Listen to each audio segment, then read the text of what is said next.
eu vim falar, o tema eu poderia definir como avante e sem medo. Todos nós aqui nessa chamada aqui do Zoom temos medos. Nós aqui nessa chamada provavelmente temos as pessoas mais corajosas, aqueles menos corajosos, né? Pessoas que têm coragem de pegar em animais peçonhentos, outros que já morrem de medo de uma cobra, de uma barata, de uma aranha, não é mesmo? Porque faz parte do ser humano. O medo é normal e tem o famoso ditado, né? O medo é bom em alguns momentos. Porque é o medo que me impede de me jogar de uma montanha. É o medo que me impede de ficar sozinho numa selva de noite sem me proteger. Ou seja, o medo faz eu tomar atitudes, mas ao mesmo tempo o medo faz eu perder atitudes. Porque às vezes o medo vai me impedir de me desenvolver, de fazer algo que eu não tenho coragem. Para quem não gosta de falar em público, o medo talvez vai impedir a pessoa de falar em público e assim por diante. Ou seja, o lado bom e o lado ruim, a gente sabe disso. E também existem as fobias, não é mesmo? E uma rápida pesquisa no Google, se você jogar, a primeira coisa que aparecer, talvez para você, vai ser a mesma que apareceu para mim, que diz bem assim, que a fobia consiste em um transtorno mental ansioso que pode, inclusive, chegar ao ponto de incapacitar o indivíduo, enquanto o medo é uma resposta a algo real. Tanto que quando a gente analisa, a minha namorada, hoje ela não está aqui com a gente, ela tem a tripofobia. O que é tripofobia? É esse medo, um medo que ela começa a se coçar se ela ficar vendo isso, de furos desordenados. Ou seja, alguma coisa ali com vários furos que não tem uma ordem, ela acha aquilo horrível. Eu olho para aquilo e digo, são furos, para mim é normal, mas para ela é algo horrível e ela se coça, dá alguma coisa nela. Isso é uma fobia, vai além de um medo. Ela tem medo de tubarão aí, eu tenho meus medos também, mas hoje eu vou explanar ela. Isso fazem parte da nossa vida. Só que, olha só o que a Bíblia nos diz. Quando nós vamos lá para 2 Timóteo, capítulo 1, vocês podem abrir aí comigo para me acompanhar. Tem um versículo que eu gosto muito, que é para nós cristãos. Nós cristãos, nós temos medo de muitas coisas. Só que às vezes nós temos medo em coisas relacionadas com a palavra de Deus, com o viver cristão. Às vezes é o medo de viver para Cristo. Viver para Cristo consiste em guardar as suas leis, seus mandamentos, né? Viver para Cristo consiste em a gente pregar o seu nome, às vezes em lugares que nós não gostaríamos de pregar. Sabe um lugar que eu não gosto muito de falar do amor de Jesus? Na comportagem, quando eu vou falar com uma pessoa e tem pessoas ao redor ouvindo. É um momento que eu não gosto de, na verdade, nem de falar do amor de Jesus. Um momento que eu não gosto de falar com a pessoa. Não gosto de abrir, não gosto de ter a conversa. Por quê? Porque eu gosto de ter a conversa se a pessoa está prestando atenção em mim. Essa é a conversa que eu gosto. E quando você entra no escritório que tem o chefe e mais 5, 10 pessoas em volta, eu entro já sabendo que aqueles vão me ouvir, que ali talvez eles podem julgar, que eles podem rir da minha cara, que, o que eles vão pensar do que o chefe está pensando sobre mim. E eu não gosto, não me sinto bem, ou seja, para falar de qualquer outra coisa, no máximo seria para pedir uma informação. Não gosto de dar a oferta, apresentar os livros na frente de várias pessoas indiretamente. E, consequentemente, tem a parte de falar de Deus ali também. Só que se eu me deixar ser vencido por isso, eu nunca vou dar uma oferta. Se eu me deixar ser vencido por isso, o principal é, eu não vou chegar ao ponto de apresentar Jesus, porque a comportagem não é só a venda. Ou seja, é uma pequena coisinha que me incomoda. Eu não me sinto bem. Mas se essa coisinha que me incomoda eu deixar me afetar, eu deixo de pregar o evangelho. Então, como é algo tão pequeno, vamos lá.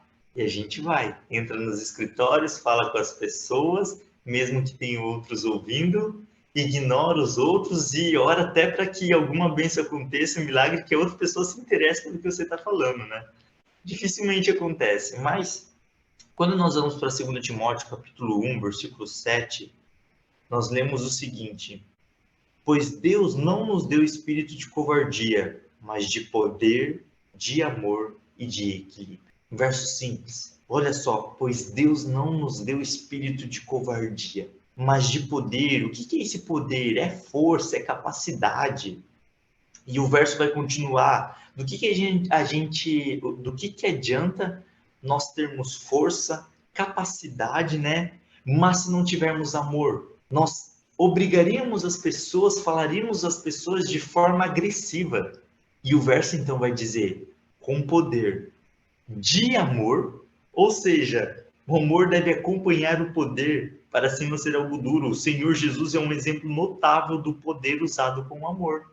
Se a gente for ver, Jesus tinha autoridade, Jesus tinha conhecimento, Jesus tinha capacidade, mas ele não usava isso de forma desregular. Ele usava com sabedoria, com ternura, com amor. E não é à toa que o versículo termina dizendo: e do equilíbrio.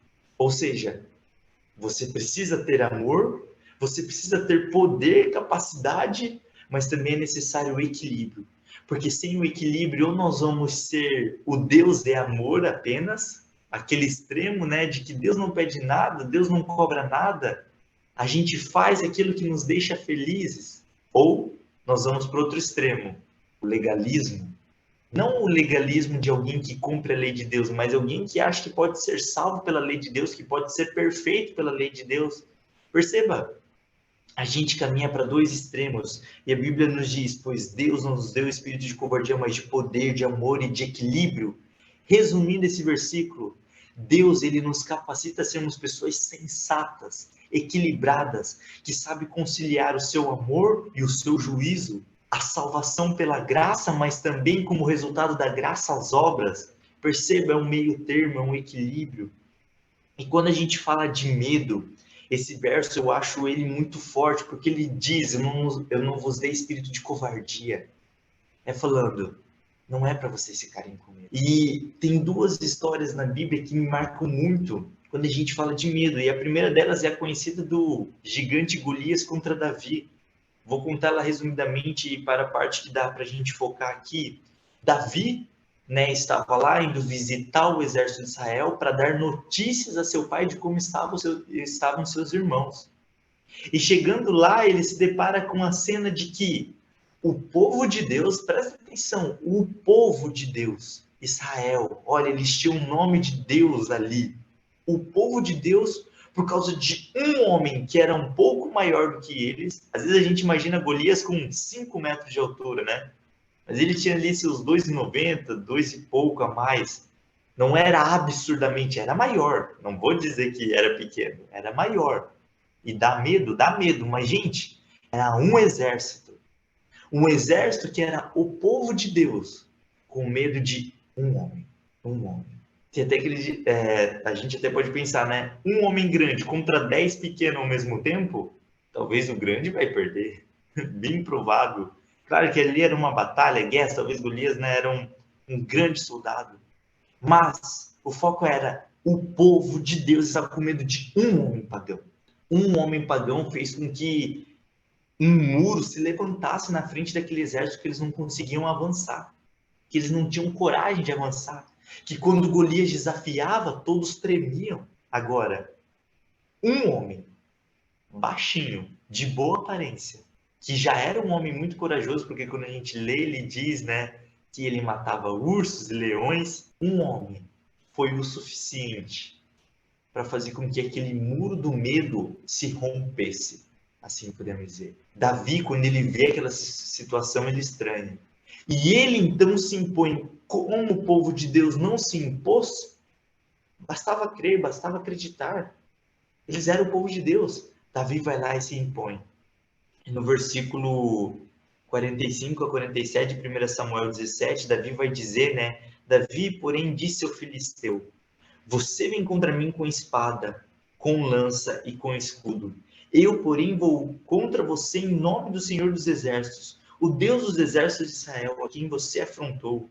Hoje mesmo o Senhor entregará você nas minhas mãos. Eu o matarei, cortarei a sua cabeça, e hoje mesmo darei os cadáveres do arraial dos filisteus, às aves dos céus e às feras da terra. E toda a terra saberá que há Deus em Israel. Toda essa multidão saberá que o Senhor salva, não com espada nem com lança, porque o Senhor é a guerra e ele entregará todos vocês nas nossas mãos. Enquanto todo o povo estava com medo, o que Davi fez? Não foi lá pensando, eu já derrotei leões, então vou derrotar um gigante. Não, eu derroto esse gigante porque eu confio em Deus. Ele não derrota o gigante pelo seu histórico do passado. Ele derrota aquele gigante por causa daquele que ele confia, que é Deus. E a gente sabe, a história nos conta que quando Davi derruba aquele homem gigante, o exército de Israel, o povo de Deus que deveria ter confiado em Deus, ataca os filisteus. Perceba, aquilo que causava medo desabou. Então, o medo passou e eles atacaram. Mas qual foi o segredo? Deus. Deus foi o segredo. Era o suficiente. Davi mostrou, eu não preciso de nada. Não preciso de uma espada, não preciso de uma armadura, não preciso de um escudo. Nada. Eu só preciso do meu Deus. Isso é o suficiente para eu vencer aquele que poderia me causar medo. Mas se o medo dominasse Davi também, o povo de Israel estava perdido. Outra história interessante é de Números 13, quando a gente vê os 12 espias indo para a terra. O que aconteceu? Era para o povo de Israel ter entrado na terra prometida. Mas por causa de 10 homens que viram a cidade prometida, que viram aquela terra e ficaram com medo. 10 homens que ficaram com medo fez com que uma multidão ficasse com medo também. Que multidão que era essa? O povo de Deus. O povo de Deus ficou com medo. Quando nós vemos na história o que Raabe, lembra Raabe lá na frente? Eles tinham medo do povo de Deus. Raabe até diz, né? Minha nossa, vocês grandes feitos, né, têm feito, a gente está com medo. Mas o que acontece? O povo de Deus, vivendo todos os milagres de Deus, estava com medo. E 10 homens fez com que uma multidão inteira de milhões de pessoas não entrassem na terra. 10 homens com medo influenciou uma grande multidão. 2 homens que talvez não que estivessem com medo, mas que sabiam do Deus poderoso, tentaram se impor, né? Josué e Caleb. A Bíblia vai dizer no versículo 6 de Números 13 que e Josué, filho de Nun, e Caleb, filho de Jefoné, que eram daqueles que espiaram a terra, rasgaram as suas roupas e falaram a toda a congregação dos filhos de Israel, dizendo: a terra pela qual passamos para espiar é terra muitíssimo boa. Se o Senhor se agradar de nós, então nos fará entrar e nos dará essa terra, que é uma terra que mana leite e mel. Tão somente não sejam rebeldes contra o Senhor e não tenham medo do povo dessa terra, porque, como pão, os podemos devorar. A proteção que eles tinham se foi, o Senhor está conosco, não tenham medo deles. Parece que a história se repete. Ou melhor, a história de Davi se repete, né? Porque isso aconteceu antes de Davi. Qual que era o segredo? Deus. Deus é o segredo. E o versículo 10 vai continuar dizendo o seguinte: apesar disso, toda a congregação diz que Josué e Caleb deveriam ser apedrejados por causa de 2 homens que não foram derrotados pelo medo, que se colocaram, se imporam, lembraram de Deus, eles foram ameaçados. A vida deles corria perigo, até que o que acontece? Porém, a glória do Senhor apareceu na tenda do encontro a todos os filhos de Israel. Aqueles 2 homens só não morreram pela coragem deles de confiar em Deus, porque a glória do Senhor apareceu. Outra lição que a gente pode tirar no meio disso é que a glória do Senhor nos protege quando somos os únicos corajosos. Às vezes nós seremos os únicos corajosos num grupo de amigos que se dizem cristãos. Às vezes nós seremos os únicos corajosos dentro da nossa igreja, gente. A nossa igreja, infelizmente, não é perfeita. Em nome de Jesus, que a gente sempre tenha companhia.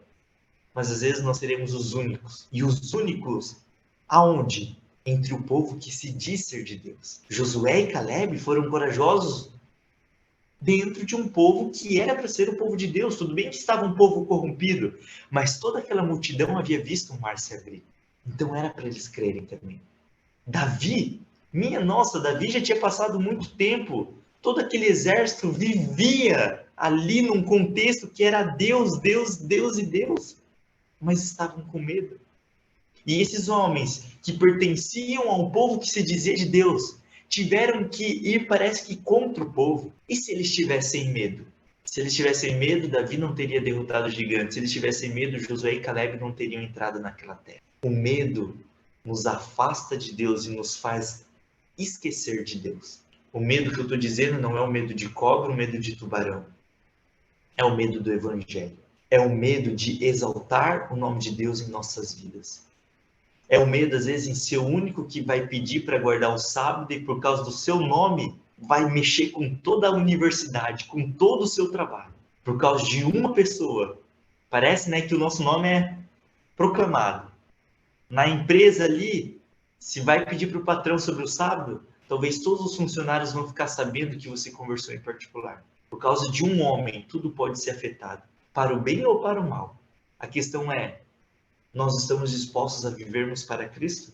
Quando nós deixamos o medo dominar, a gente olha para a Bíblia e vê uma coisa, que os medrosos negarão a Cristo como Pedro fez. Pedro temeu, Pedro ficou com medo.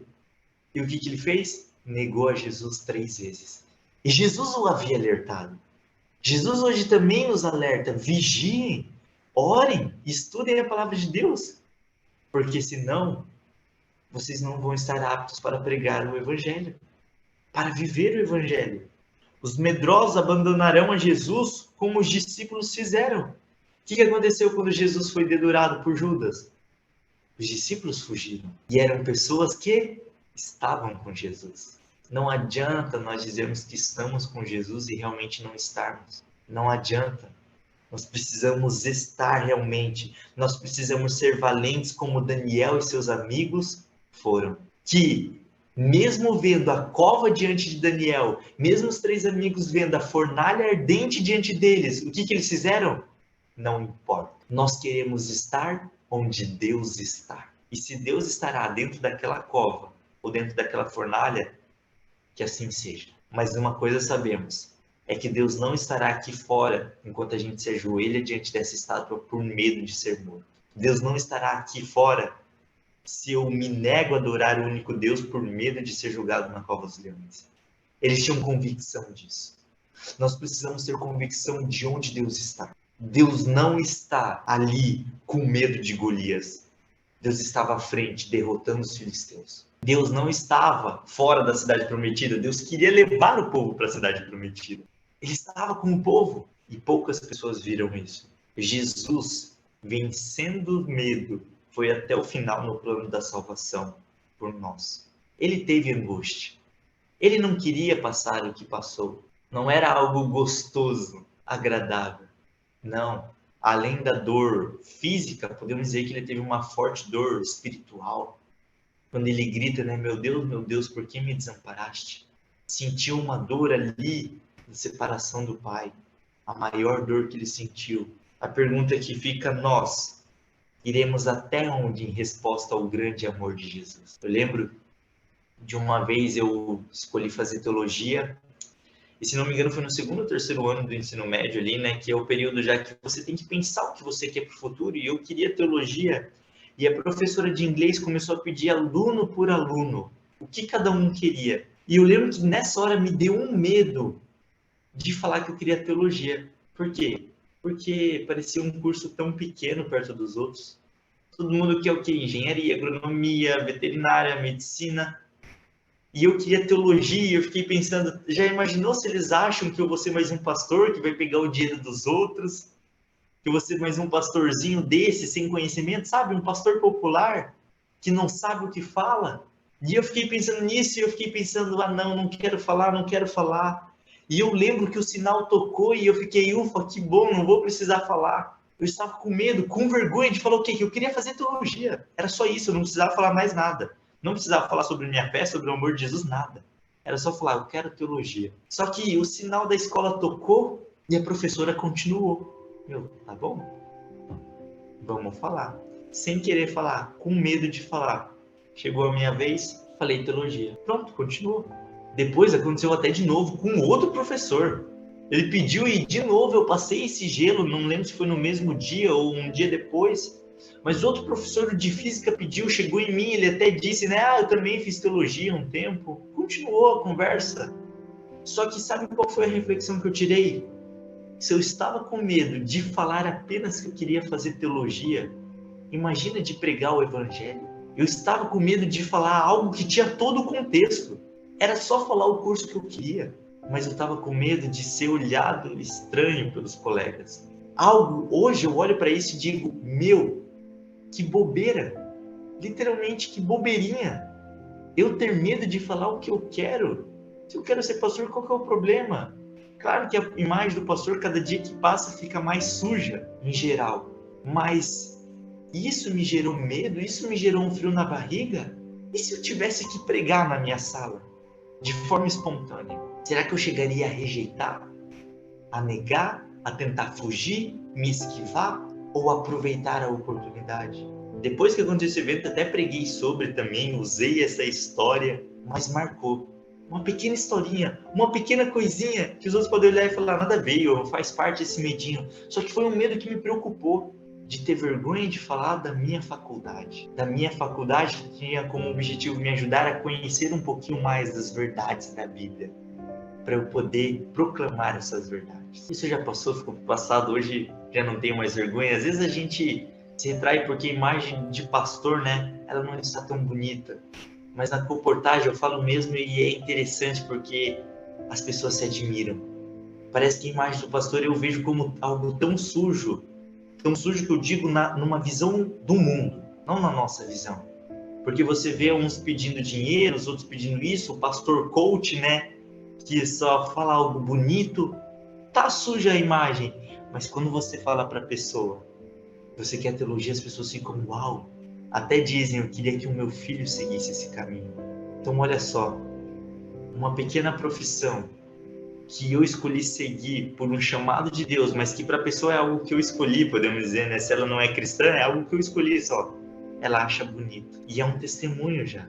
As pessoas ainda se impressionam com pessoas que querem seguir a Deus, querem servir a Deus. Acham diferente, acham bonito.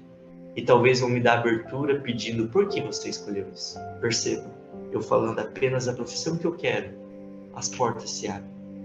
Que portas têm se abrido para vocês? Que pequenas coisinhas têm levado vocês a grandes coisas? Que pequenas coisinhas têm acontecido na vida de vocês, como na minha vida, que às vezes revela como está o nosso coração até. Revela a nossa coragem, o nosso medo.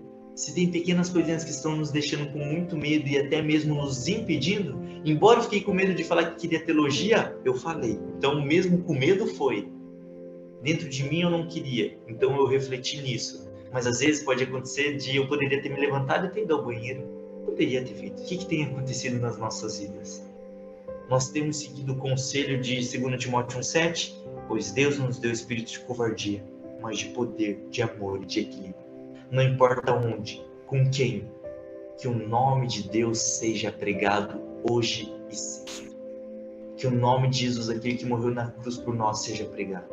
Não estou falando para a gente sair berrando o nome dele. Jesus morreu! Não, mas que a gente viva o nome dele dia a dia. E nas oportunidades, ou quando Deus pedir, que assim façamos. Talvez isso vai custar a cova dos leões para nós, ou uma fornalha ardente. Mas lembre, Deus estava lá com Daniel na cova e ele não foi mordido pelos leões. Deus estava lá na fornalha com os amigos e eles não foram queimados pelo fogo. Alguns pereceram, homens de Deus, outros não. Mas uma coisa temos certeza, viver para Deus morrendo ou vivendo, seremos salvos pela sua bondosa graça. Mas nós precisamos ter coragem de viver essa graça. E o único que nos dá coragem é o próprio Deus, que nos dá o Espírito Santo, que nos fortalece. Amém? Vamos fazer uma oração? Senhor meu Deus, muito obrigado, porque a Tua palavra nos encoraja. Através do Teu Santo Espírito, o Senhor nos capacita a sermos homens corajosos. Não corajosos para enfrentarmos animais selvagens, mas corajosos para pregarmos o Teu Evangelho. Corajosos para vivermos o Teu Evangelho. Pai, por favor, nos ajude a vencermos pequenos e grandes medos que atrapalham a pregação. Pai, por favor, nos ajude a sermos como os Seus discípulos, como os profetas e principalmente como Jesus, que pregava sem temer, Pai. E obrigado porque o Senhor nos promete a paz. A paz temporária aqui nessa terra, de que o Senhor está conosco, mas também uma paz futura, de que viveremos felizes para sempre. Esteja conosco nesse dia, nos acompanhe, cuide de nós, nos proteja e nos guarde em nome de Jesus. Amém.